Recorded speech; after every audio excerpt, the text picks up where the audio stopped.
Boa noite, Dom. Meu nome é Dennis. Sempre fui daqueles que gostam de contar causos e ouvir histórias estranhas das pessoas. Mas confesso que nunca pensei que eu mesmo teria algo tão esquisito para compartilhar.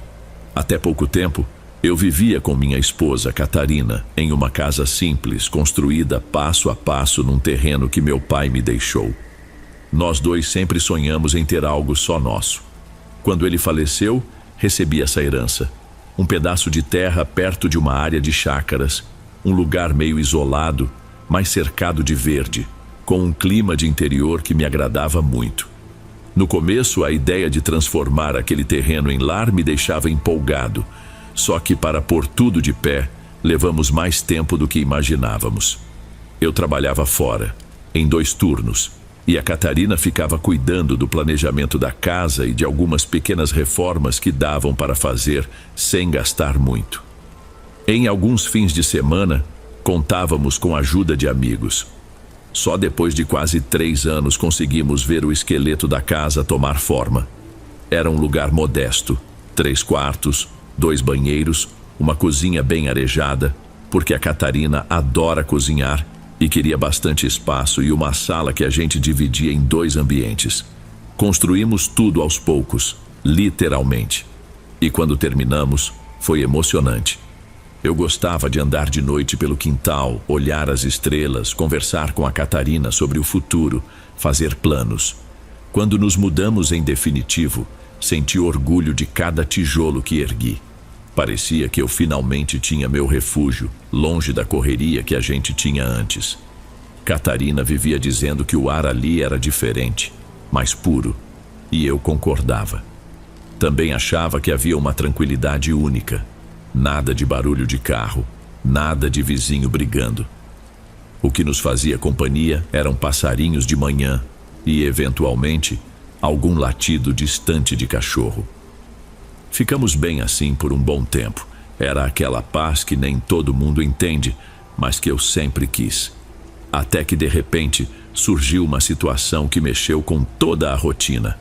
Um primo meu, Rodolfo, reapareceu depois de muitos anos sem dar notícias. Ele sempre foi um sujeito meio inconstante.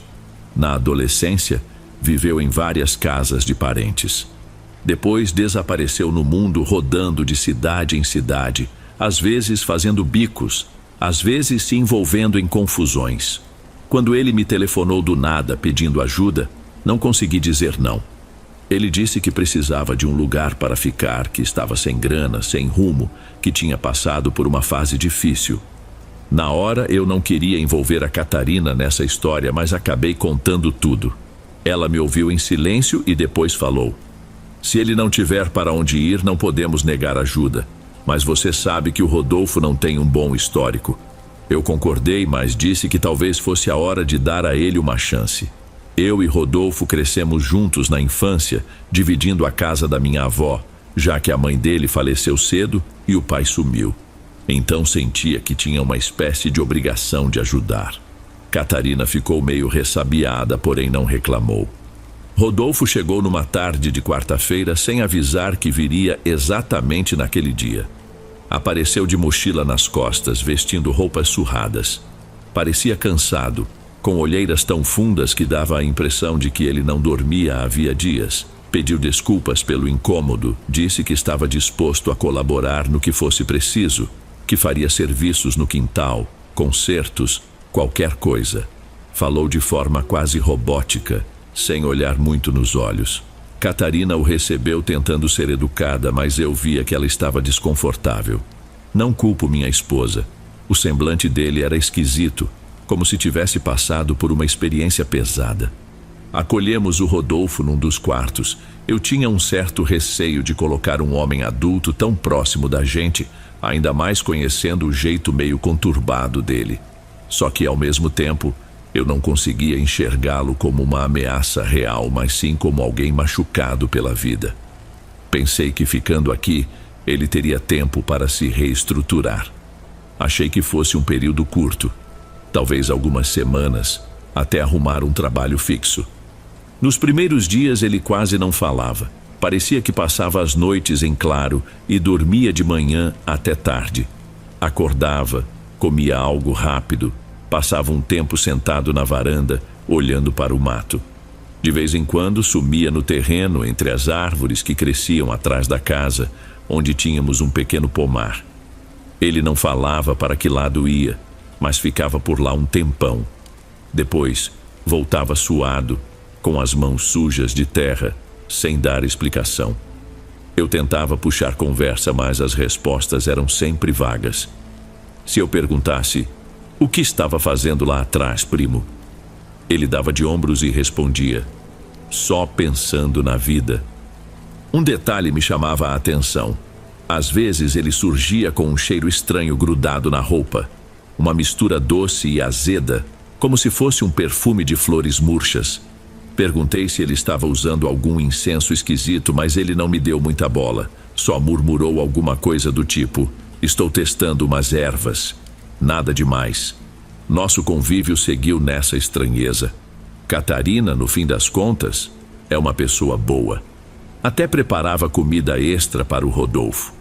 Ele comia sem reclamar, mas não elogiava, não agradecia formalmente.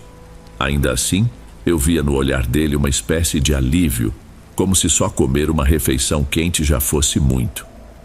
Passadas algumas semanas, lembro-me de ter comentado com a Catarina: "Acho que ele precisa de ajuda profissional, talvez terapia, sei lá." Ela me olhou e disse: "Eu sinto algo pesado nele, não sei explicar. Mesmo você tendo boa intenção, tenho medo de que isso nos traga problemas." Eu tentei tranquilizá-la: "Fica calma, quando ele estiver melhor a gente conversa sobre ele seguir o caminho dele." Só que as coisas não caminharam como eu esperava. Aos poucos, o comportamento do Rodolfo começou a afetar a rotina da casa. Naquele mês, a Catarina reclamou de uns barulhos na madrugada, como se alguém arrastasse móveis ou derrubasse objetos na cozinha. Uma noite ela me cutucou dizendo: "Denis, acorda, estou ouvindo alguém mexer nas panelas." Só que eu me levantei, fui até a cozinha e não vi nada fora do lugar. O Rodolfo estava no quarto, provavelmente dormindo, pois a porta estava fechada e as luzes apagadas. Voltei para a cama intrigado, mas sem nada concreto para falar a ela. Fui percebendo que aquele cheiro esquisito, aquele aroma doce, aparecia em lugares aleatórios da casa, como se estivesse impregnado no ar. Às vezes, eu abria a porta de manhã e sentia esse odor logo na sala. Em outras, surgia no corredor que levava aos quartos. Era incômodo. Catarina passou a ficar paranoica, limpando tudo, dizendo: "Não sei de onde sai esse cheiro, mas é muito esquisito." Acontecia principalmente quando o Rodolfo estava por perto. Não era sempre, mas era frequente o suficiente para me deixar alerta. Certa noite aconteceu algo que me tirou o sono de vez. Eram aproximadamente 3 da madrugada. Acordei com uma vontade enorme de beber água. Fui andando no escuro até a cozinha. Achei que fosse encontrar tudo silencioso como sempre, mas quando cheguei, tive uma sensação desagradável, como se o ar estivesse muito quente ali. Acendi a lâmpada e, sem qualquer ruído, vi uma sombra passar rápido pelo canto dos meus olhos, como se fosse alguém se movimentando atrás do balcão. Só que, quando virei para conferir, não havia nada. Pensei que estivesse com a visão embaçada de sono, mas aquilo me deixou bastante perturbado. Contei para Catarina no dia seguinte. Ela ficou em choque, pois tinha a mesma impressão às vezes, mas nunca tinha falado comigo por receio de eu achar que fosse coisa da cabeça dela. Conversamos que podia ser estresse, podíamos estar imaginando coisas, mas lá no fundo, ambos sabíamos que havia algo estranho na casa desde que o Rodolfo chegara. Eu não cheguei a confrontá-lo diretamente porque não tinha provas de nada, só o observei mais. Notei que ele passava cada vez mais tempo afastado, no fundo do terreno, onde havia um pedaço de terra que não usamos e algumas árvores maiores. Quando perguntei o que ele andava fazendo lá, disse que estava planejando construir um quartinho de ferramentas para não ficar ocupando espaço na casa. Parecia uma boa ideia, mas a Catarina não gostou. Falou para mim: "E se ele ficar ainda mais isolado, a gente nem vai saber o que acontece por lá." Respondi que talvez fosse até melhor ter aquele espaço separado, já que o clima dentro de casa andava pesado. As semanas foram passando e comecei a ter sonhos confusos. Eu sonhava que ouvia uma voz me chamando do quintal. Saía da cama, caminhava até uma das árvores e via o Rodolfo, agachado, riscando símbolos no chão com um graveto. Acordava suado, com a cabeça doendo. Contava a Catarina, que também andava tendo pesadelos estranhos, mas de outra natureza. Ela dizia que em algumas noites sonhava com animais chorando, com um cheiro de queimado. Acordava agoniada, tentando entender o motivo. Foi aí que notei algo que me abalou de verdade. Um dos nossos cachorros amanheceu doente, sem conseguir ficar em pé, como se tivesse levado um susto ou estivesse sob algum tipo de intoxicação.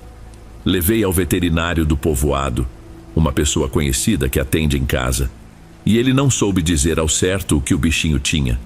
Falou que poderia ser algum tipo de veneno ou de planta tóxica que ele ingeriu. Mandou alguns remédios, mas o bicho definhava. Em poucos dias, acabou morrendo. Foi um choque, porque esse cachorro estava conosco havia bastante tempo, sempre saudável. Catarina chorou muito, eu fiquei bem chateado. E, estranhamente, o Rodolfo se manteve frio, dizendo apenas: "Que pena, mas é a vida", e voltando a se isolar. Desde a morte do cachorro, a Catarina passou a insistir comigo para que eu desse um jeito de o Rodolfo sair de casa. Ela falava que não se sentia segura, que as crianças, temos 2 filhas, Diana e Sofia, de 8 e 5 anos, estavam ficando assustadas com barulhos na madrugada. Eu tentava acalmá-la, mas também já estava preocupado. Numa madrugada qualquer, a Diana veio para o nosso quarto dizendo que viu alguém parado na janela dela. Fomos verificar, mas não havia sinal de nada. Eu quis acreditar que era fruto da imaginação, mas no fundo, comecei a ter certeza de que havia algo muito errado. Não demorou para aparecerem novas peças nesse quebra-cabeça. O Rodolfo começou a ficar cada vez mais abatido fisicamente. Parecia que não dormia há dias. Tinha olheiras ainda mais fundas, e a pele dele estava meio acinzentada, quase sem cor. Numa certa manhã, quando o encontrei no corredor, me assustei com seu aspecto. Ele segurava uma garrafa de água, tremendo, e me olhou sem qualquer expressão. Estava tão magro que as roupas dele ficavam largas. Tentei perguntar se ele precisava de ajuda, mas ele só acenou com a cabeça e seguiu para o quarto. Depois disso, sumiu o dia inteiro. 2 semanas se passaram. Foi o período mais tenso. Eu e Catarina conversamos sobre a possibilidade de procurar uma igreja, um padre ou pastor para abençoar a casa, porque a gente não aguentava mais aquelas sensações e acontecimentos estranhos. Só que a gente ficava com medo de ofender o Rodolfo de alguma forma. Eu ainda nutria a esperança de que ele fosse mudar, ou que fosse embora voluntariamente. Mas não aconteceu. Uma noite, nossa filha Diana voltou assustada, dizendo que ouviu o Rodolfo falando sozinho do lado de fora, numa língua estranha. A Catarina me cobrou: "Você não disse que ele ficaria pouco tempo? Olha o que está acontecendo." Eu senti raiva, mas também sentia pena dele. Talvez estivesse perturbado mentalmente. Decidi falar com ele no dia seguinte, mas não tive coragem. A situação deu uma guinada quando, em uma madrugada, Catarina me cutucou de novo. "Denis, acorde, acho que tem alguém no nosso quintal."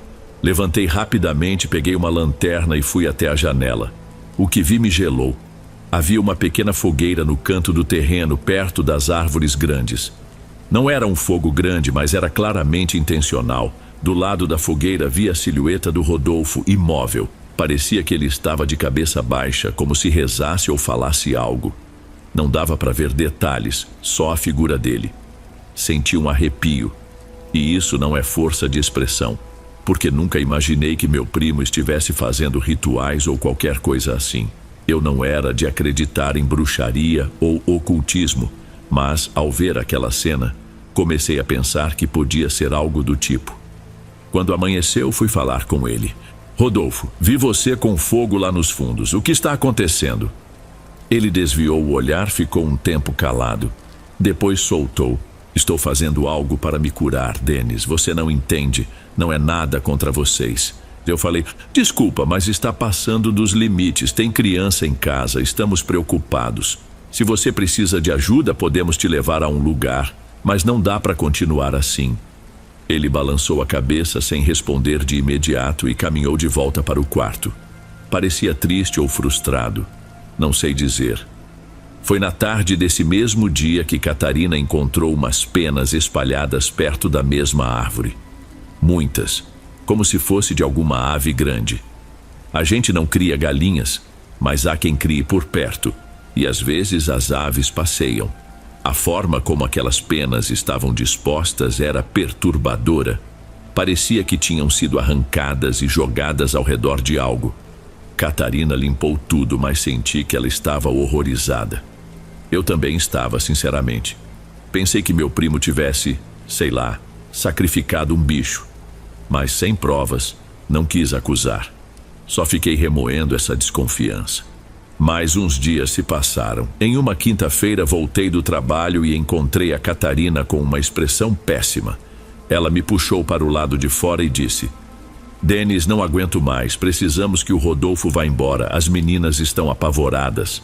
Ontem a Sofia disse que acordou e viu ele parado no corredor encarando a porta do quarto delas. Você tem certeza? Não podia ser outra pessoa? Só tem a gente aqui, Denis, quem mais seria? Eu suspirei. Sentia que ela estava certa, mas não sabia como confrontar o Rodolfo. Ainda tinha um laço de compaixão. Mesmo assim, decidi que no dia seguinte teria uma conversa definitiva. Não deu tempo. No fim daquela mesma noite, por volta de meia-noite, acordamos com um barulho que parecia uma pancada seca, como se alguém tivesse derrubado um móvel pesado. Levantei e notei que as meninas também acordaram. O coração disparou. Peguei meu chinelo e corri para o corredor, Catarina atrás de mim, tremendo. Quando chegamos perto do quarto do Rodolfo, percebi que a porta estava entreaberta. Chamei: Rodolfo, está tudo bem? Nenhuma resposta. Empurrei a porta. O quarto estava às escuras, mas mesmo no breu, deu para ver que a cama estava vazia. Uma lâmpada de cabeceira derrubada ao lado e a mochila dele jogada no chão. Senti meu peito apertar, mas entrei. Liguei a luz e me deparei com uma cena que jamais vou esquecer. Havia manchas escuras, meio grudadas no piso, como se fosse lama misturada com algo. E o cheiro era aquele cheiro doce e azedo, só que muito mais forte. Fiquei uns instantes sem reação. A Catarina deu um passo atrás, as meninas começaram a chorar. Eu só peguei a lanterna e saí pela porta de trás que dá acesso ao quintal. Imaginei que o Rodolfo devia ter saído e eu temia encontrar algo pior lá fora. Andei devagar, chamando o nome dele. Passo a passo fui chegando perto das árvores. A noite estava silenciosa demais. Só dava para ouvir o barulho de grilos. De repente, vi uma sombra meio agachada junto ao tronco de uma mangueira. Apontei a lanterna e era ele, sim, o Rodolfo. Estava de costas para mim, meio curvado. Não dava para ver o que fazia, mas parecia cavar a terra com as mãos. Cheguei perto e falei: Rodolfo, e o que aconteceu? Você está bem? Ele não respondeu, continuou mexendo na terra. Toquei no ombro dele, e aí ele virou a cabeça num solavanco. Olhou para mim com olhos arregalados, uma expressão que nunca vi em ninguém. Tinha terra grudada no rosto e estava suando, apesar do frio da noite. Tentei ajudar, só que ele me empurrou e começou a correr desnorteado, indo mais fundo no terreno. Corri atrás dele, mas em certo ponto tropecei numa raiz e perdi o rumo. Não conseguia vê-lo mais. A lanterna caiu da minha mão e se apagou. Fiquei parado no escuro, escutando passos que se afastavam. Chamei o nome dele várias vezes, mas nada. Voltei para casa preocupado. A Catarina me perguntou se eu o tinha encontrado e eu contei por alto. Disse que ele estava transtornado, que fugiu. Tentamos ligar para o celular dele, mas só dava desligado. Ficamos numa angústia enorme, sem saber o que fazer. Passamos o resto da noite em claro, consolando as crianças que estavam assustadíssimas. De manhã, andei pelo terreno inteiro, procurei perto das árvores, fui até onde a vegetação é mais densa, mas não encontrei sinal do Rodolfo. Ele simplesmente sumiu. 2 dias se passaram sem que ele aparecesse. Cheguei a avisar 2 conhecidos que moram perto, para ver se ele não tinha batido na porta deles pedindo ajuda. Ninguém o viu. Até que, no 3º dia, um dos meus vizinhos me chamou pelo portão dizendo: Denis, fui andando por aquele atalho que passa atrás do seu terreno e senti um cheiro muito ruim. Pode ser algum animal morto, mas é forte demais. Meu coração disparou. Tive uma sensação de que o Rodolfo poderia estar ali. Peguei meu celular, chamei esse vizinho e fomos juntos. Andamos por um caminho de terra que margeia meu terreno, cheio de mato e entulho, e começamos a sentir um fedor insuportável. Parecia algo em decomposição. Fui seguindo o cheiro e, de repente, vimos uma área onde havia vestígios de folhas secas e galhos amontoados. Aproximei a mão para afastar e meus olhos lacrimejaram com o fedor. Quando tiramos os galhos, lá estava o corpo do Rodolfo. Não vou descrever em detalhes, mas era uma cena horrível. Ele estava deitado de lado, com uma expressão que eu jamais esquecerei. Um misto de dor e desespero. As unhas das mãos, eu juro, não estavam lá. Parecia que ele as tinha arrancado ou quebrado porque havia marcas de sangue nos dedos. O rosto estava arranhado de um jeito que não dava para entender se foi ele mesmo ou algum animal depois da morte. Fiquei paralisado, sem reação. Meu vizinho chamou as autoridades e em pouco tempo a notícia se espalhou. Alguns curiosos vieram ver de longe. Toda essa parte foi muito traumática. A polícia fez perguntas básicas. Perguntou se ele tinha problemas de saúde, se havia usuários de drogas na casa. Eu expliquei tudo. Ele era meu primo. Estava com um comportamento estranho, sumiu faz dias.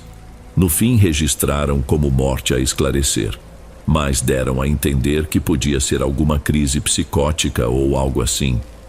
A perícia recolheu o corpo e ficamos na expectativa dos laudos. Demos um jeito de avisar os poucos parentes que sabiam dele. Os dias seguintes foram de tristeza e alívio ao mesmo tempo. É duro dizer isso, mas é a verdade.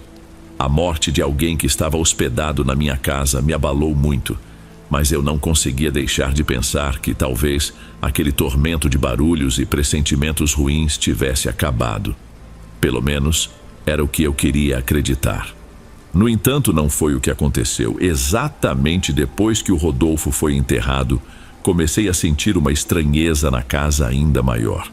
Era como se, antes, o foco todo fosse ele, mas agora ele não estava mais lá para segurar aquela atmosfera. Uma noite a Catarina me acordou novamente assustada. Denis, acho que tem alguém mexendo na maçaneta do quarto das meninas. Levantei, peguei um pedaço de pau que guardo no canto do quarto e corri para ver. As meninas estavam dormindo, a porta fechada, e não vi ninguém. Mas juro que ouvi um clique na maçaneta, um barulhinho que fez meu coração acelerar. Verifiquei a casa inteira, trancamos tudo, mas ficamos tensos pelo resto da noite. Na manhã seguinte, a Catarina encontrou a fruteira revirada, com bananas pelo chão da cozinha, como se alguém tivesse entrado de madrugada. Eu cheguei a pensar que poderia ser um bicho, mas estava tudo fechado. Reparei que no balcão havia um rastro daquele mesmo cheiro doce e azedo que se misturava ao aroma das frutas. Limpamos tudo, sem entender nada. Alguns dias depois, meu irmão, que mora em outra cidade, veio nos visitar. Ele não sabia de toda a história, só que um primo nosso tinha morrido e que estávamos abalados. Quando chegou, notou que eu estava pálido e nervoso. Ele ficou lá só um fim de semana, mas na manhã de domingo me chamou de canto. Você não está bem, Denis. Vejo que até as meninas andam assustadas. Me conta o que está acontecendo. Então eu contei. Ele ouviu tudo com calma e disse: esse tipo de coisa pode ser psicológica. Vocês passaram por um trauma. Pode ser que estejam tão abalados que tudo ganha uma interpretação mais sombria. Eu concordei que poderia ser parte do processo de luto e medo, mas não conseguia ignorar os fatos concretos. Quem explicou melhor a situação foi a Catarina, que contou em detalhes como o Rodolfo se comportava, as fogueiras, o sacrifício provável de um animal, a morte do nosso cachorro e tudo o mais. Ela terminou dizendo que sentia que havia ficado uma espécie de rastro dele na casa, uma energia ruim. Meu irmão não riu, não debochou, só disse que talvez valesse a pena pedir que um padre fosse lá nos dar uma bênção, ou que a gente rezasse juntos. A Catarina topou na hora. Eu, que sempre fui mais cético, concordei porque não via outra saída para acalmar aquele clima. Conseguimos contato com um padre da região que apareceu numa tarde de segunda-feira. Ele entrou, ouviu nosso relato por alto. Não demos muitos detalhes, só dissemos que queríamos benzer a casa. E fez uma oração em cada cômodo. Confesso que enquanto ele rezava eu sentia um nó na garganta, como se fosse chorar a qualquer momento. Nos dias seguintes pareceu que o ambiente ficara mais leve. As noites ficaram silenciosas, sem barulhos estranhos, sem aquela sensação incômoda. Eu e Catarina começamos a relaxar. A vida foi voltando ao normal e as meninas conseguiram dormir sem acordar assustadas. Mas, como se fosse uma última cartada, algo aconteceu pouco tempo depois. Eu estava limpando o quintal numa manhã, tentando tirar folhas secas perto da mangueira onde vi o Rodolfo pela última vez. De repente, notei que havia uma pequena depressão no solo, como se alguém tivesse cavado ali recentemente. Fiquei curioso e usei a enxada para ver se havia algo enterrado. Em poucos golpes, a enxada bateu em algo duro. Continuei abrindo. E, para minha surpresa, encontrei um objeto de madeira envolto em um pano grosso. Parecia uma caixinha, mas estava bem gasta e coberta de terra. Peguei aquilo e abri para ver o conteúdo. Lá dentro havia um punhado de ervas secas com um cheiro muito forte e algumas moedas de aparência antiga que eu nunca tinha visto na vida. Tinham símbolos estranhos, não pareciam moedas oficiais do nosso país, nem de colecionador comum. Pareciam relíquias de outro lugar ou época, mas estavam corroídas e meio esverdeadas. Também encontrei um pedaço de papel amarelo, todo rabiscado, mas não dava para entender o que estava escrito. Pareciam letras ou desenhos desconexos. Na hora me lembrei do que a Catarina falou sobre o Rodolfo sumir lá no fundo, mexendo na terra, fazendo fogueiras. Será que era aquilo que ele enterrava, guardava ou sei lá o quê? Um arrepio percorreu meu corpo. Fui até a Catarina, mostrei o achado e ela arregalou os olhos. Meu Deus, Denis, joga isso fora, não pode ficar aqui. Eu concordei, não fazia sentido ficar com aquilo. Fui até a lixeira, mas tive a intuição de não simplesmente jogar no lixo. Pensei que poderia ser uma espécie de amuleto ou objeto de algum ritual que o Rodolfo fazia. A Catarina se lembrou de um conhecido que trabalha com antiguidades e me perguntou se eu não queria pelo menos mostrar a ele, só para ter certeza de que não era algo valioso ou perigoso. Eu quis resolver logo, mas acabei topando. Levei a caixinha até esse conhecido que me atendeu no quintal da casa dele. Ele pegou as moedas, examinou com uma lupa e disse: "Essas aqui são estranhas, parecem moedas sem cunho oficial, meio artesanais. Talvez tenham valor só para quem mexe com coleções exóticas. Nunca vi nada igual." Perguntei se achava que tinham relação com alguma prática de culto. Ele deu de ombros, afirmou que não podia descartar essa hipótese, pois muitas comunidades antigas criavam suas próprias moedas para rituais. Sugeriu que eu procurasse alguém especializado em estudos de esoterismo. Agradeci e voltei para casa mais confuso ainda. No fim do dia, eu e Catarina decidimos que não queríamos aquilo perto de nós. Peguei o carro e dirigi até um rio que passa a alguns quilômetros. No caminho, fui pensando em tudo que passamos, na morte do Rodolfo, no modo como a casa ficou esquisita, nos nossos filhos amedrontados. Chegando lá, desci numa margem isolada e joguei a caixinha com tudo dentro no rio. Vi-a afundar. Foi como se eu estivesse me livrando de um pedaço do passado que nunca pedi para ter.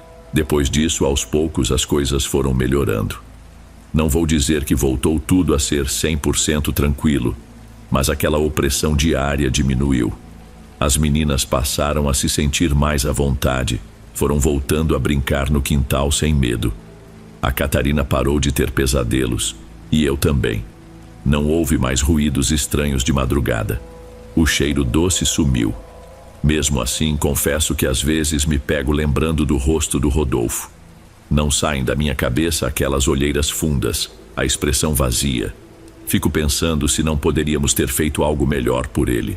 Talvez interná-lo, talvez conversar sobre o que o atormentava. Mas também me lembro de tudo de ruim que aconteceu enquanto ele esteve aqui. Não consigo simplesmente ignorar. A Catarina acha que ele estava envolvido em algum tipo de seita ou mexendo com forças que não entendemos. Eu, por outro lado, prefiro acreditar que ele tinha problemas psicológicos sérios e acabou seguindo um caminho doentio que o levou a se auto-aterrorizar. Pode ser um misto das duas coisas. O que sei é que quando penso em tudo, sinto um incômodo no peito. Mas continuo vivendo, cuidando da minha família e do meu terreno, na esperança de que nada mais do gênero volte a acontecer. Ainda sinto às vezes uma pontada de receio quando passo a noite pelas árvores, mas não deixo isso me dominar. Acendo uma lanterna, olho para o céu, respiro fundo e lembro que esta ainda é a minha casa. Foi construída com esforço e amor. Se há algo de ruim, não vai prevalecer. Pelo menos é assim que encaro agora. Pode parecer só uma sequência de eventos trágicos, sem provas de nada sobrenatural. Mas quem viveu aqui sabe como foi. Cada cheiro, cada barulho no escuro, cada coincidência estranha, tudo deixou marcas. Há noites em que ainda sonho que o Rodolfo está parado na varanda olhando para mim como se quisesse dizer alguma coisa. Acordo com o coração disparado, mas depois respiro e sigo em frente. Conto essa história para que entendam que nem sempre as coisas são claras. Às vezes, o que parece pura loucura pode ter raízes que vão além do que enxergamos. Mesmo sem provas de qualquer força oculta, acredito que algo negativo vindo do próprio Rodolfo impregnou a casa. O que quer que fosse, se dissipou quando jogamos fora aquele objeto e pedimos ajuda religiosa. Talvez não haja explicação clara. O que importa é que seguimos adiante. Minha família está bem e torço para que o espírito dele esteja em paz, onde quer que esteja, livre dos tormentos que vivia. Talvez essa seja a única maneira de nós também ficarmos em paz.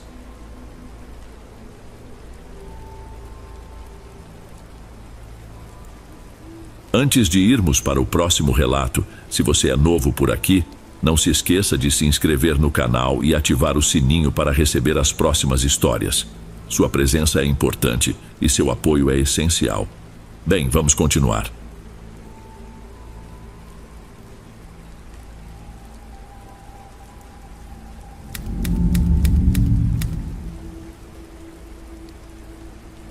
Boa noite, Dom. Meu nome é Érica. Confesso que não sou a pessoa mais corajosa do mundo, mas decidi escrever sobre o que passei porque ainda carrego uma sensação estranha, como se algo quisesse falar por mim. Sempre morei em um canto tranquilo do interior, bem distante do que se chama de vida agitada. Cresci numa casa pequena, com um quintal cheio de entulho que meu pai sempre prometia organizar e nunca organizava. Minha mãe vendia salgados na rua de manhã e voltava no fim da tarde, quase sempre cansada demais para conversar. Nunca fomos uma família unida. Meu pai bebia quase todos os dias e a gente mal se falava. Ele preferia a companhia dos amigos no bar. Às vezes, chegava de madrugada fazendo barulho nos portões, acordando a vizinhança inteira. Desde cedo eu sabia que não queria ficar para sempre naquele lugar. A vida parecia tão parada que qualquer novidade se tornava o assunto mais comentado por semanas. Lembro que, aos 16 anos, minha mãe teve uma crise de choro por causa de uma conta de luz atrasada. Meu pai, naquele dia, não apareceu em casa e só voltou na manhã seguinte, sem um centavo no bolso. Eu decidi que precisava fazer alguma coisa por mim, nem que fosse trabalhar limpando casas ou ajudando na barraca de caldo de cana de uma conhecida. Acabei virando secretária numa pequena oficina de costura aos 17 anos. Não ganhava muito, mas sentia que estava aprendendo a lidar com as pessoas, a falar de forma mais educada e a ter uma postura que me fizesse ganhar respeito. Também terminei o ensino médio meio atrasada, mas terminei. Quando completei 22 anos, surgiu a oportunidade de trabalhar no escritório de um homem bem conhecido ali na região. O nome dele era Guilherme. Ele tinha algo em torno de 40 e poucos anos, um jeito sério, mas sempre simpático com quem o servia. Diziam que ele era parente distante de gente importante e que, com o tempo, conseguiu bons contratos para a própria empresa. Não sei ao certo, mas o fato é que ele tinha muitos funcionários e sempre aparecia em evento social, com camisa bem passada e carrões que chamavam atenção. Quando me falaram que ele precisava de alguém para atender o público na recepção de um galpão novo, não pensei duas vezes. Fui lá, fiz a entrevista e ele me contratou na hora. Talvez por indicação de alguém ou porque viu em mim algum potencial. Nunca perguntei os motivos. Assim que comecei, notei que o escritório era bem mais organizado e limpo do que o que eu estava acostumada na oficina de costura. Lá, eu ficava num balcão, recebia as pessoas que vinham perguntar sobre pedidos e entregas de mercadorias. Não era nada complicado. Também atendia telefonemas e anotava recados. Guilherme sempre aparecia de manhã, dava bom dia, perguntava como eu estava e seguia para a sala dele. Às vezes, ele me convidava para tomar um café ou para ajudar numa papelada. Eu tentava ser muito discreta porque tinha medo de fofocas.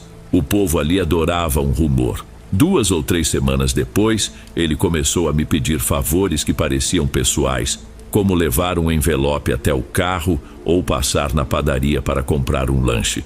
Não recusava porque tinha receio de perder o emprego. Além disso, gostava da atenção. Gostava de sentir que alguém importante confiava em mim.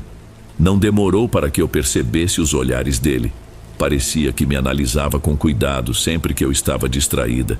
Eu não sabia como reagir. No começo, só evitava manter contato visual por muito tempo. Aos poucos, passei a me sentir lisonjeada. Era estranho. Eu nunca tinha tido um namorado de verdade, só uns rolos aqui e ali. Ele, por outro lado, já era um homem com certa estabilidade. Falava de viagens que fez, de lugares onde jantou, enfim, de um mundo que eu nunca conheci. Não vou mentir.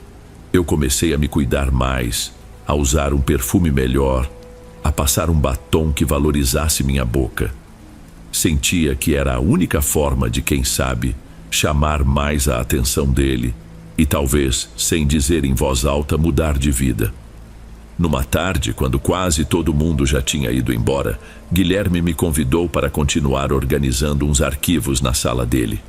Acabamos conversando sobre assuntos que não tinham nada a ver com trabalho. Falamos da minha família, dos problemas que eu vivia. Ele parecia atento, dizia que eu era esforçada, que merecia algo melhor. Até que ficamos em silêncio. Ele me olhou de um jeito que nunca tinha olhado antes e disse: "Eu te admiro muito." Depois, segurou minha mão. Eu recuei no começo, mas não me afastei por completo. Foi tudo rápido. Ele me beijou ali mesmo, e eu senti uma mistura de medo e excitação. Quando saí do escritório naquela noite, nem sabia o que pensar, mas estava surpresa de como aquilo me deixou envaidecida, como se finalmente alguém de valor tivesse me escolhido. Passou mais ou menos um mês para que as coisas progredissem. Ele foi me chamando para sair, sempre em lugares fora da cidade para evitar olhares conhecidos. A gente ia a restaurantes discretos e às vezes ele falava de planos para crescer ainda mais nos negócios. Nunca mencionava família. Eu também não perguntava. Soube por terceiros que ele era casado sim, mas que a esposa dele vivia em outro lugar por causa de brigas e desentendimentos, embora oficialmente não estivessem separados. Era como se mantivessem um casamento de fachada. Ele não falava disso e eu fingia que não sabia. Quando me dei conta, já estava envolvida a ponto de achar que aquilo tudo era a oportunidade de sair da minha vida apertada. Eu passava a maior parte do dia sonhando acordada, pensando em como a vida podia mudar. Foi nesse momento que comecei a pensar em algo mais definitivo. Eu sempre ouvia as pessoas dizendo que, para um homem assumir de verdade, precisava de um laço forte, algo que o fizesse sentir que não poderia fugir tão facilmente. E aí me veio a ideia de engravidar. Soa frio colocar assim, Mas na época, eu achava que era a minha melhor chance. Eu sabia que se eu tivesse um filho dele, seria impossível me ignorar ou me largar. Ele teria que me dar apoio. Várias amigas já tinham passado por isso e quase todas ficaram numa situação um pouco menos instável. Foi quando resolvi parar de tomar anticoncepcional por conta própria. Achei que com o tempo, algo aconteceria naturalmente. Só que os meses passaram e nada, eu tinha ciclos irregulares, ouvia conselho de tudo quanto é gente, mas nada funcionava. E eu não podia falar do assunto abertamente, porque Guilherme nunca dizia claramente que me assumiria, só insinuava que me ajudaria a qualquer custo. Então, um dia, uma colega de trabalho me contou sobre uma mulher que fazia simpatias e orações fortes, como ela chamava. Disse que essa mulher tinha ajudado a sobrinha dela a engravidar. Acho que eu estava tão focada na ideia de garantir meu futuro que aceitei sem pestanejar. Peguei o endereço e fui atrás. Era uma casinha simples no fim de uma estradinha de terra, com um quintal cheio de ervas plantadas em latas velhas. A dona da casa se chamava Selma e me recebeu como se já soubesse que eu ia aparecer. Selma era baixa, tinha um cabelo escuro preso num coque e a voz rouca. Não me perguntou detalhes, só quis saber o que eu desejava. Eu disse: quero engravidar de um homem específico, já tentei de tudo. Ela balançou a cabeça e foi até um armário cheio de potinhos e saquinhos coloridos. Pegou um punhado de ervas, um pedaço de fita e um papel com uma oração escrita à mão. Explicou que era para eu fazer tudo direitinho em noite de lua minguante, tomar um banho preparado com aquelas folhas e rezar o texto por 3 vezes. Também precisei deixar um envelope com uma quantia em dinheiro. Não era alto, mas senti que estava pagando por algo além de ervas e orações. Quando voltei para casa, fiz tudo como mandado. Tive que acender uma vela branca e repetir algumas palavras que eu mal sabia o significado. Ao terminar, confesso que senti uma exaustão estranha, mas achei que era só psicológico. As semanas seguintes foram normais. Guilherme continuava aparecendo em horários aleatórios e de vez em quando a gente se encontrava num lugar afastado. Ele me dava presentes, prometia que se eu precisasse de algo era só pedir. Eu evitava discutir qualquer assunto de gravidez, deixava as coisas rolarem. Mas, ao final daquele mês, minha menstruação veio de novo e eu me enchi de frustração. Foi aí que voltei na Selma, com uma ansiedade ainda maior. Ela me olhou como se não estivesse surpresa e disse que, se não tinha funcionado, podia tentar algo mais forte, mas que isso teria consequências. Eu, sem pensar 2 vezes, disse que topava. Ela me entregou um saquinho marrom e disse que dentro havia um pó, uma pequena pedra e um pedaço de pano vermelho.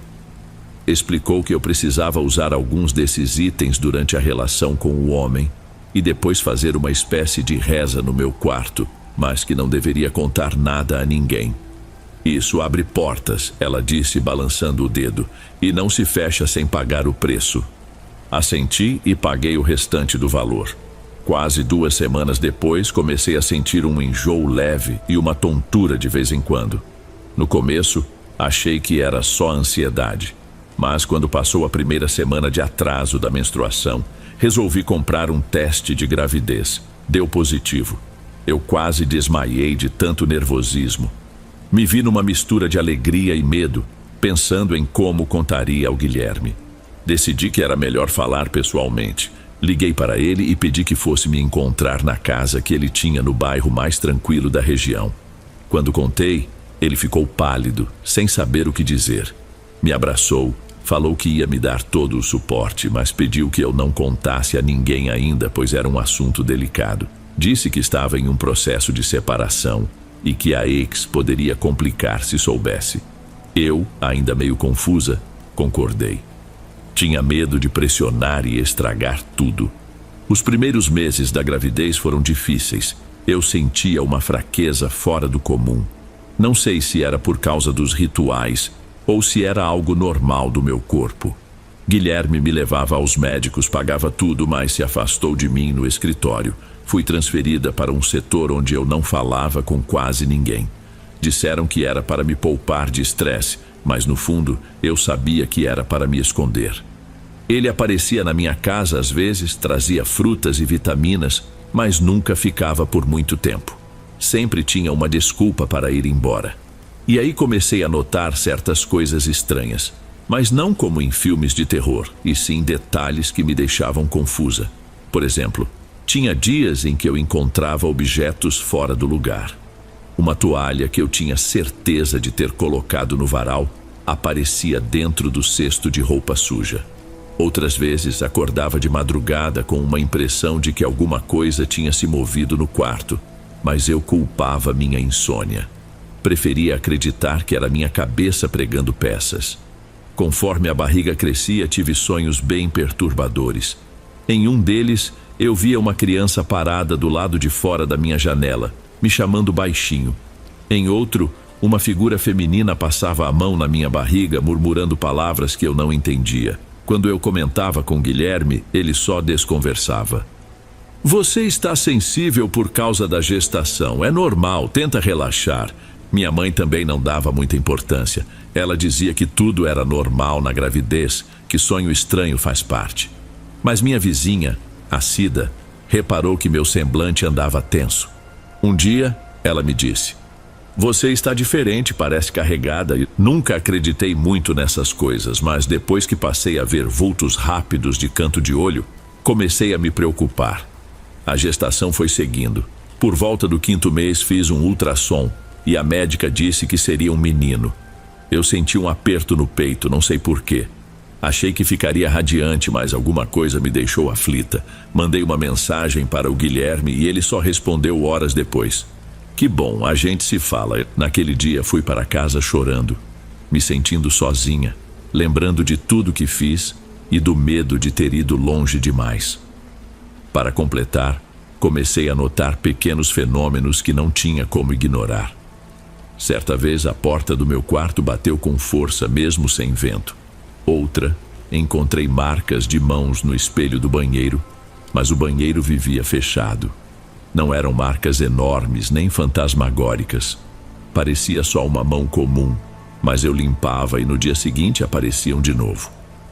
No 7º mês tive uma crise de pressão alta e quase fui parar na internação. Guilherme ficou preocupado por uns dias, mas depois sumiu de novo.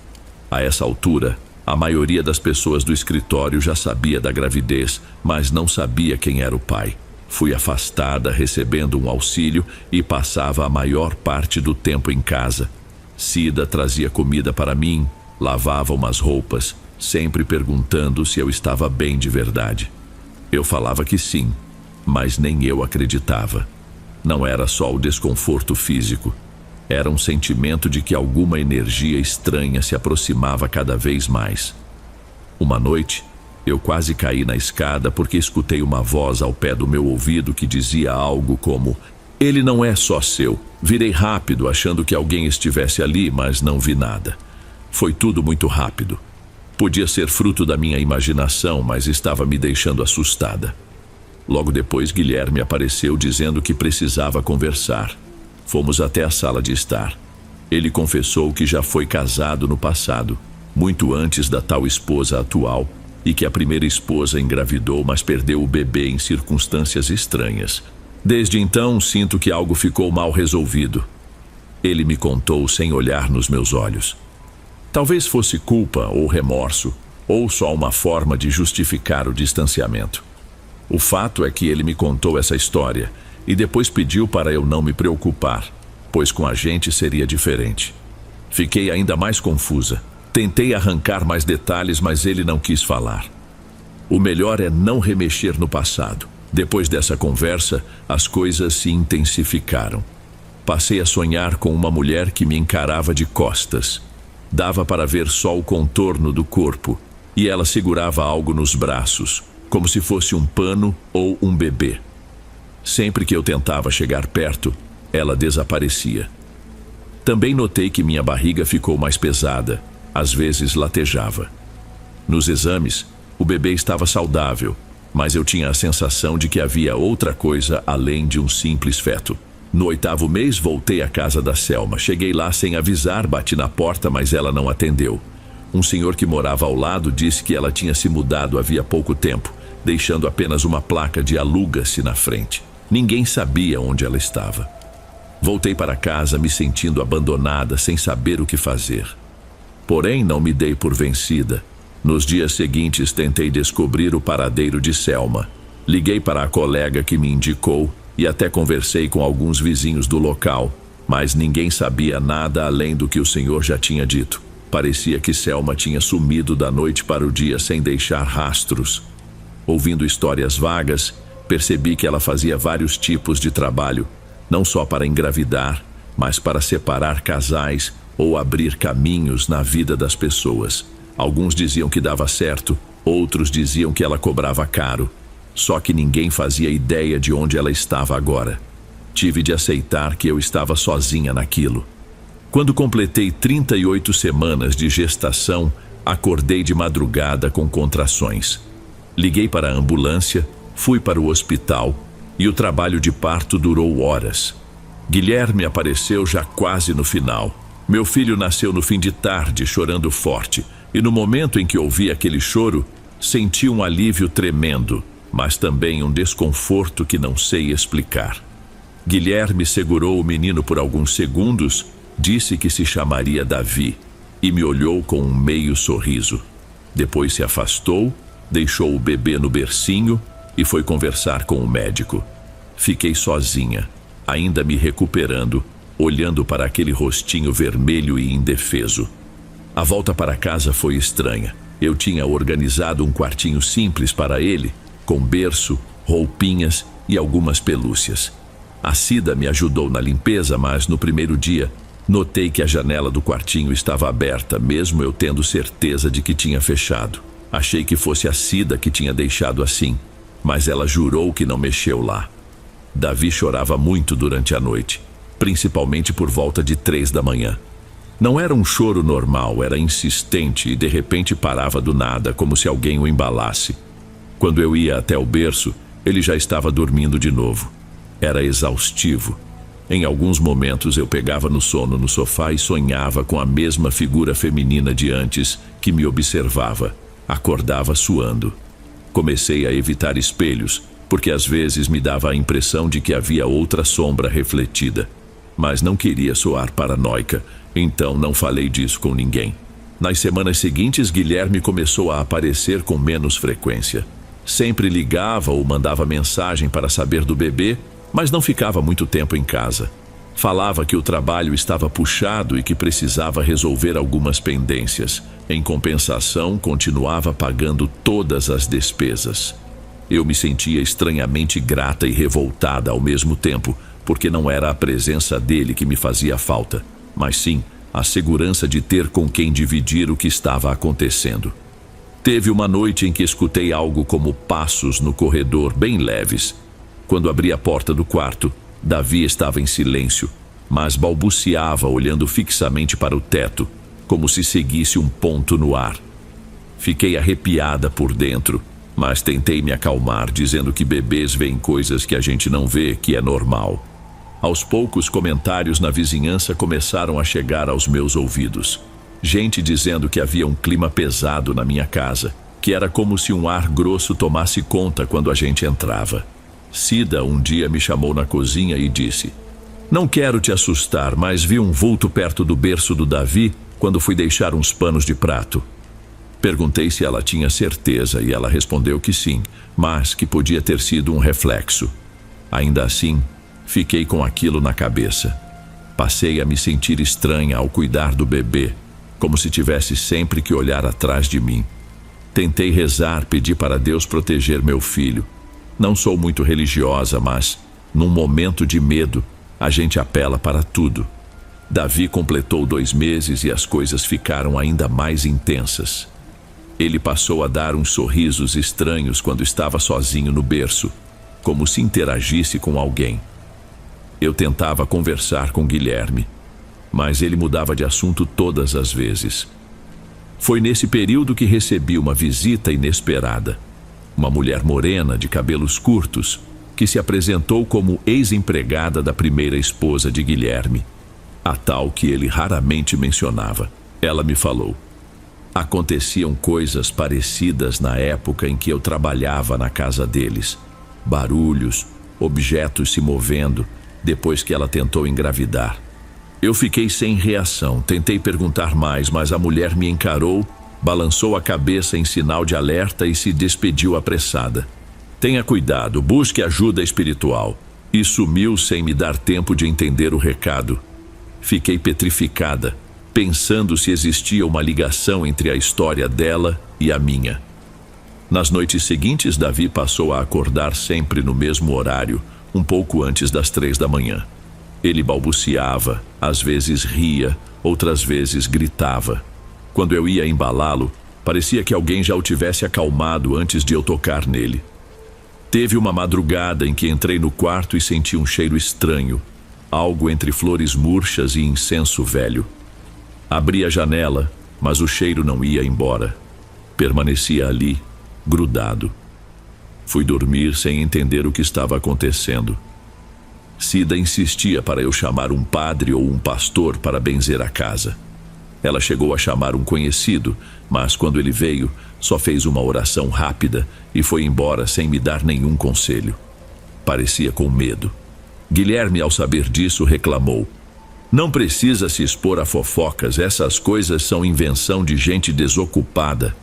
Com o tempo, a gente passou a discutir cada vez que ele vinha aqui. Na verdade, ele só vinha para discutir ou para entregar dinheiro, e eu fui me fechando. No meio disso tudo, Davi continuava crescendo.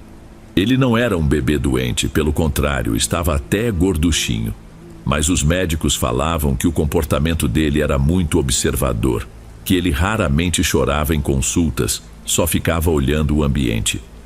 Um dia, mexendo em umas coisas antigas, encontrei um envelope com vários papéis escritos à mão, que pareciam anotações da Selma.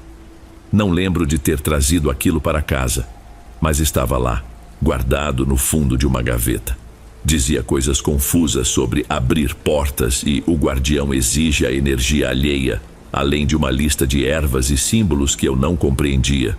Se fosse antes, eu teria ficado curiosa, mas agora eu sentia era medo. Não sabia o que fazer, mas me pareceu que eu havia despertado algo que não sabia controlar. Resolvi queimar aquele envelope no quintal. Fiz isso de tarde, sozinha, com uma sensação de aperto no peito, como se algo não quisesse que eu me livrasse daquilo. Alguns dias depois, Guilherme apareceu e anunciou que ia comprar uma casa maior para a gente morar, mas que precisaria de um tempo para vender outras propriedades. Percebi que ele só queria me deixar isolada em outro lugar, longe das fofocas. Ele até disse: "Quando tudo estiver certo, vou resolver minha separação oficialmente e você vai ser reconhecida." No fundo, eu duvidava disso. Mesmo assim, não falei nada, pois estava cansada de brigar. Ele ficou pouco mais de 1 hora, alimentou Davi com uma mamadeira, mas notei que ficava inquieto quando o bebê o encarava. Parecia que Guilherme não tinha coragem de sustentar o olhar do próprio filho. Quando Davi chegou aos 4 meses, notei que Cida andava mais distante. Ela disse que estava cuidando da mãe dela, que tinha ficado doente, mas eu suspeitei que ela queria se afastar da minha casa. E não a culpo. As lâmpadas da sala passaram a queimar com mais frequência do que o normal. A do quarto de Davi piscava de madrugada. O eletricista veio 2 vezes e não achou problema algum. Teve uma vez em que, ao final de uma troca de fralda, o controle da televisão sumiu. Revirei tudo e não encontrei. 2 dias depois, achei o controle dentro do carrinho de bebê, enrolado num pano, sem explicação. Fui me desgastando, dormindo mal, cansada o tempo todo. Meu leite secou rápido. Tive que passar para o leite industrializado. Davi engordava, mas raramente sorria para mim. Ele ficava sério, encarando o nada, como se ouvisse alguém ou algo. Às vezes eu tentava buscar seus olhos e sentia um calafrio interno, sem entender o porquê. Uma noite, ele começou a chorar tão forte que corri até o berço. Mas, no meio do caminho, ouvi uma espécie de riso abafado e o choro parou.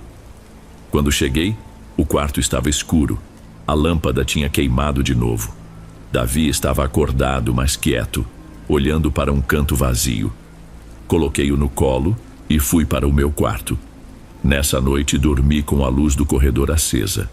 As semanas foram virando meses. Guilherme aparecia cada vez menos, e as raras conversas eram sobre dinheiro. Uma vez, ameacei contar a verdade para todo mundo, mas ele não parecia temer. Limitou-se a dizer: estou resolvendo tudo de forma que você fique bem financeiramente. Essa palavra, financeiramente, começou a me dar repulsa. Eu queria outro tipo de cuidado, mas já nem sabia se ainda gostava dele, ou se era apenas um apego ao que imaginei que seria minha vida com um homem rico. Com Davi crescendo, minhas dúvidas aumentavam ainda mais. Ele completou 10 meses e balbuciava algumas coisas, mas nada que parecesse mamãe ou papai. Pareciam sílabas sem sentido, porém repetidas em ritmo.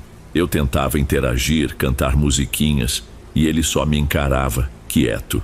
Eu sentia falta de alegria nele, e também não conseguia sentir leveza dentro daquela casa. Às vezes, a vizinhança comentava que via gente estranha entrando lá, mas era mentira.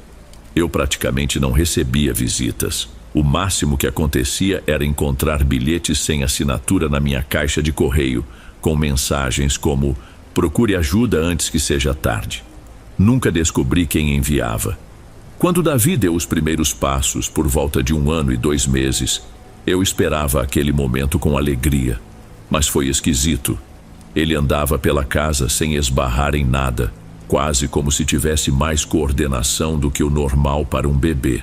Achava graça em cantos vazios e, em certos instantes, se escondia atrás da porta do quarto, como se brincasse de esconde-esconde com alguém. Eu tentava pensar: é coisa de criança, imaginação pura. Mas algo me perturbava. É difícil explicar. Os cachorros da rua também pararam de latir perto da minha casa.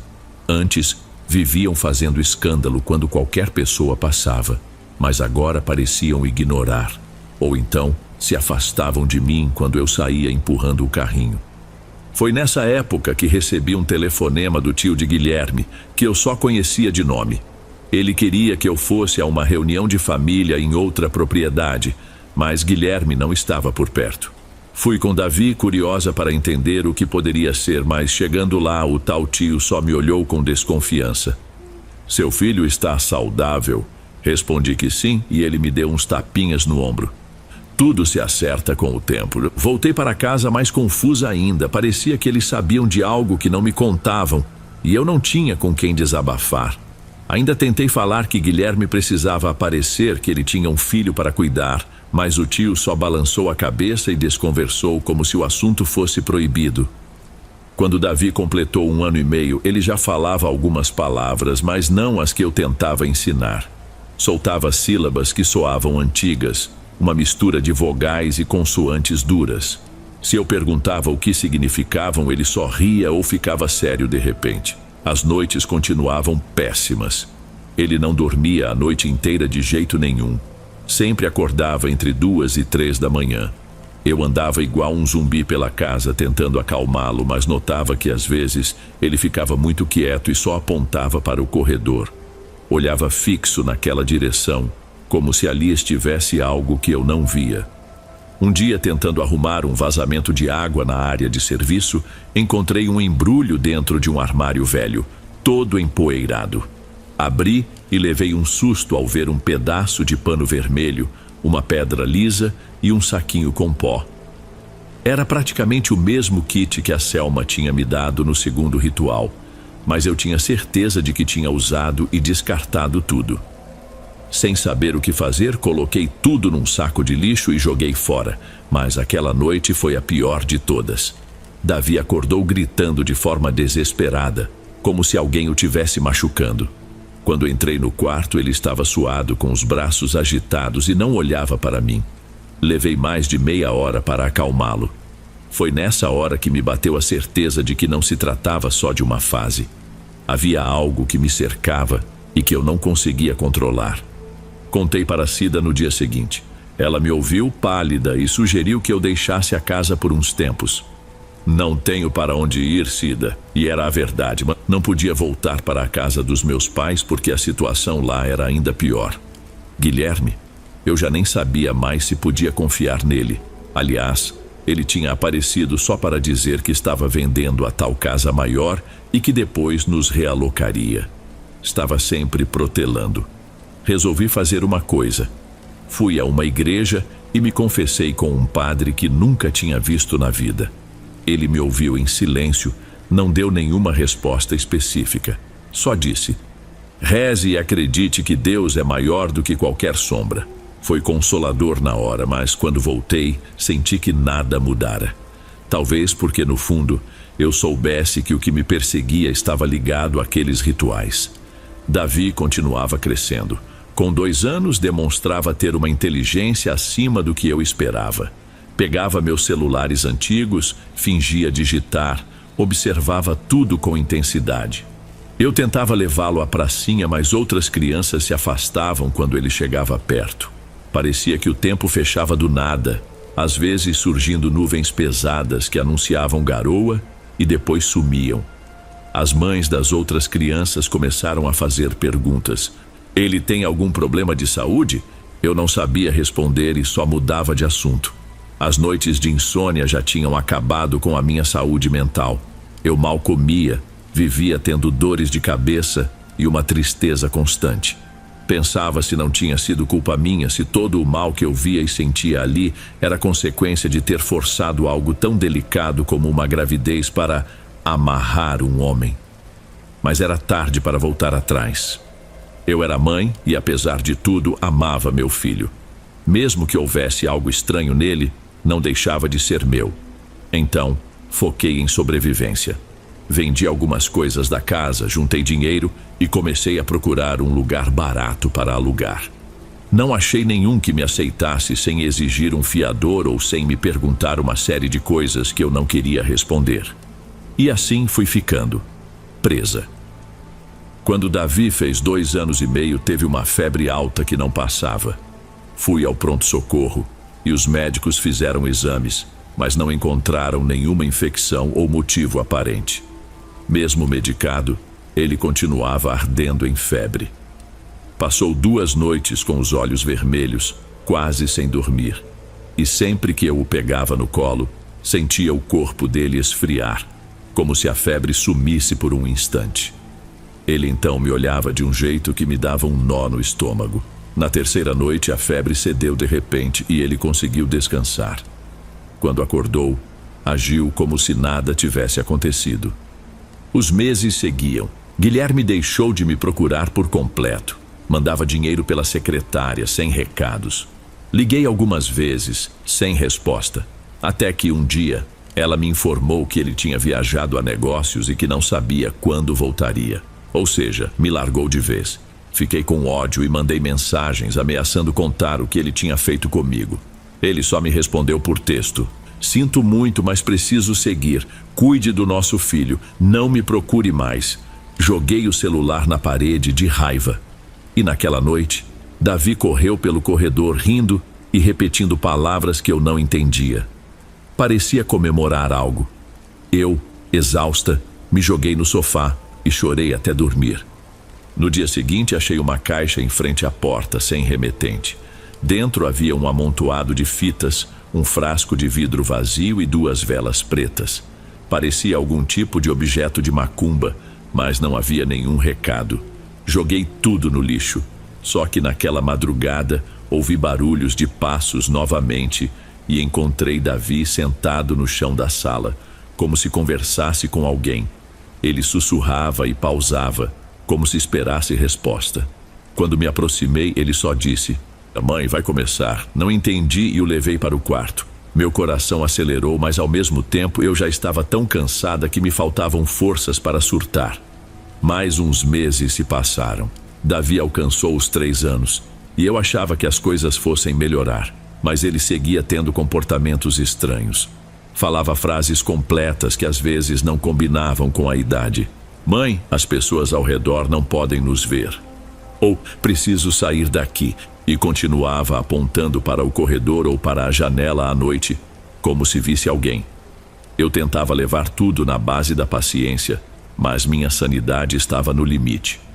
Por volta de 3 anos e meio, ele começou a ter pesadelos fortes.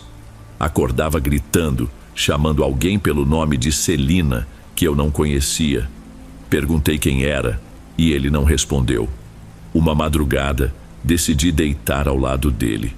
Queria ter certeza de que nada estranho aconteceria.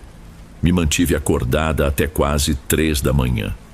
De repente senti que Davi deu um pulo, arregalou os olhos e encarou a porta.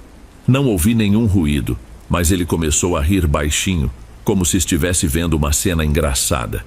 Tive tanto medo que segurei a mão dele e o chamei para a minha cama. Ele veio, mas depois de alguns segundos ficou olhando para o teto, quieto. Não chorei porque estava anestesiada. As coisas na casa também continuavam fora do normal. A fiação elétrica tinha sido trocada 2 vezes, mas ainda havia quedas de energia ocasionais e lâmpadas queimadas. No quintal, algumas plantas secaram sem motivo e outras cresceram de forma descontrolada. Tive que mandar podar várias vezes. Uma noite, ouvi uma risada de criança perto da janela, mas Davi estava no quarto dormindo. Levantei e olhei para fora. Não vi nada. Fechei as janelas e tentei esquecer o que aconteceu. Me agarrei à rotina. Limpar a casa, cozinhar, cuidar do Davi. Só que a cada dia, eu tinha mais certeza de que despertei algo que não ia mais embora. E percebi que Davi também sabia disso de alguma forma. O tempo passou até ele completar 4 anos. Eu já não tentava mudar de casa. Tinha aceitado de forma amarga que eu não conseguiria. Financiei uma reforma básica no telhado, ajeitei algumas trincas nas paredes, mas ainda assim as pessoas evitavam me visitar.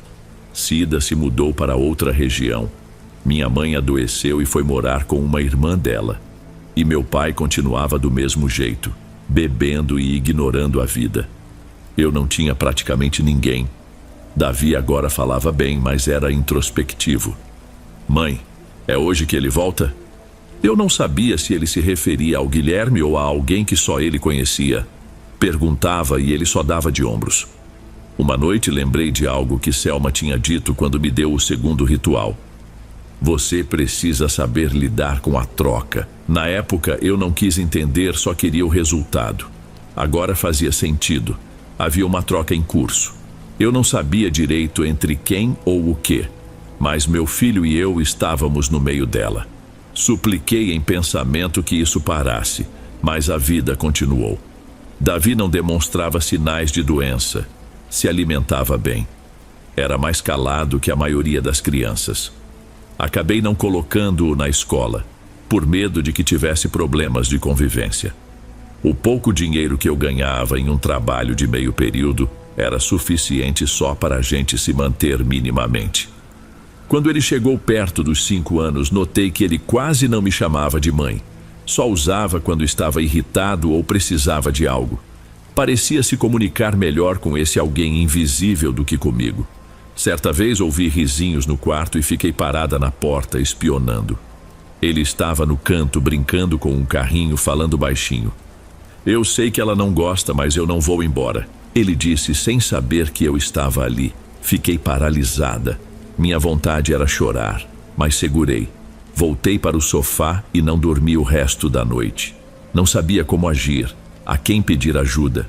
E se fosse um simples amigo imaginário? Mas tudo o que passei desde a gravidez me dizia que não era tão simples. Hoje Davi tem quase 6 anos. Eu continuo aqui vivendo no automático. Não vejo Guilherme há mais de 2 anos. Nem sei por onde ele anda. De vez em quando aparece um depósito na minha conta, mas ele não manda recado. Meu filho passa os dias em casa, brinca pouco, come quando quer e sempre dorme ao entardecer, acordando de madrugada. É como se a rotina dele fosse invertida. Quando pergunto, ele diz: estou esperando ficar mais velho para poder fazer algo importante, mas não diz o quê. Se vê alguém na rua, não dá bom dia, só fica olhando. As poucas crianças que se aproximam dele ficam desconfortáveis ou choram sem motivo aparente. À noite, às vezes, ouço estalidos pela casa como se móveis fossem deslocados. Já verifiquei tudo. Não há nada quebrando ou cedendo, mas sinto que não estamos sozinhos. Não há sustos cinematográficos, nem aparições claras. É só uma presença que não se desfez, que se instalou desde o dia em que decidi forçar a vinda de um filho. Tento manter as janelas abertas durante o dia para deixar o sol entrar, mas parece que o ar não se renova de verdade. Davi está maior, mais esperto e também mais distante de mim. Gosta de ficar perto da porta que dá para o quintal, olhando para as árvores que restam. Às vezes murmura frases estranhas como: "Ele era daqui antes de nós", ou "O tempo é um círculo", outras coisas que não parecem de criança. Eu refleti muito sobre escrever tudo isso. Não busco piedade nem julgamento. Talvez eu precise apenas desabafar, contar para alguém. Fiz minha escolha e acho que agora pago um preço que não posso calcular.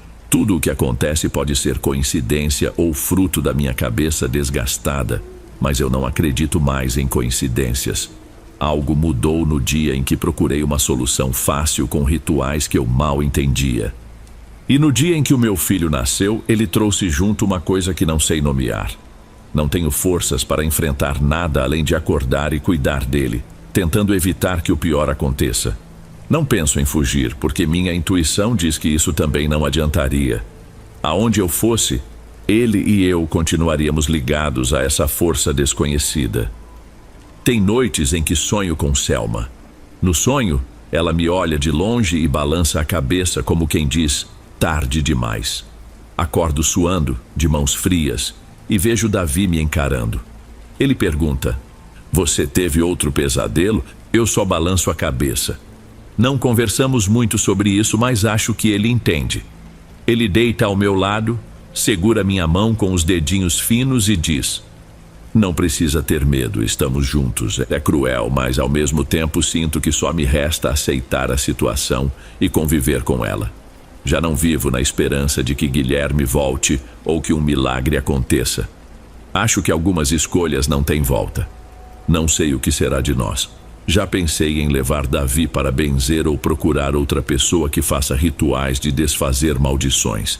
Só que, no fim das contas, não mexo mais com nada disso. Tento levar dia após dia, com fé de que talvez, conforme ele cresça, a coisa diminua. Mas lá no fundo sinto que o que veio para a gente não é uma fase, e sim um companheiro de jornada, algo que se alojou na nossa casa e na nossa vida. E enquanto eu continuar abrindo os olhos todas as manhãs, continuarei convivendo com esse segredo que iniciei por conta própria. É a herança que deixei para o meu filho e não tenho como devolver.